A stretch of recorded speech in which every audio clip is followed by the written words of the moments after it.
Assalamu alaikum wa rahmatullahi wa barakatuhu. Barkanmu da warhaka, barkanmu da saduwa da ku a wannan lokaci. Fatan kowa da kowa ya wuni lafiya, sa'annan fatan kowa da kowa ya sha ruwa lafiya.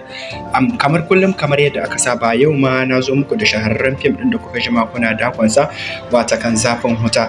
Insha Allah wannan shiri ne mai kyau, ingantaccen fassara daga kamfanin Sultan Film Factory.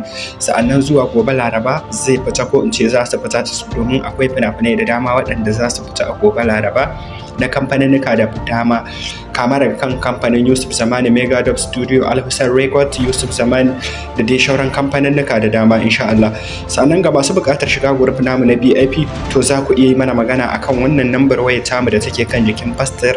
Insha Allah idan kuka ɗauki lambar za ku yi mana magana direct, za mu yi muku bayani yadda za ku biya kuɗin ku shiga group na VIP, yanda muke ɗora fina-finan mu zafafa da zarar sun fito insha Allah.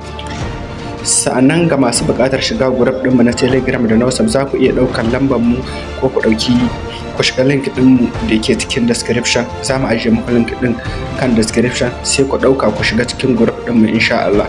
Sa'annan muna da series na Hausa da na India. Ga masu buƙatar duk wani fim na Hausa da ba a ɗora shi akan YouTube, to za ku same shi a MSA Creation for the Lord Direct insha Allah. Kawai abu dai za ku yi, ku ɗauki wannan lambar wayar ku yi mana magana, mu kuma za mu samar muku kowane irin fim ne kuke buƙata, na Hausa ko na India ko fassarar algaita tsofaffi. To duk wanda kuke da buƙata za ku same shi kawai a cikin group ɗinmu na MSA Creation for the Lord. Sannan idan wannan ne zuwan ka farko kan YouTube channel ɗinmu, to kai mana subscribing, sa'annan ka danna alamar ƙararrawa ta yadda za mu ke sanar da ku da zarar mun ɗora sababbin shirye-shirye. Mun gode, muna godiya da bibiyar channel ɗinmu ta MSA Creation for the Lord da kuke yi a kowane lokaci. Mu kuma za mu na kawo muku dukkanin shirye-shiryen da suka fita a kan lokaci.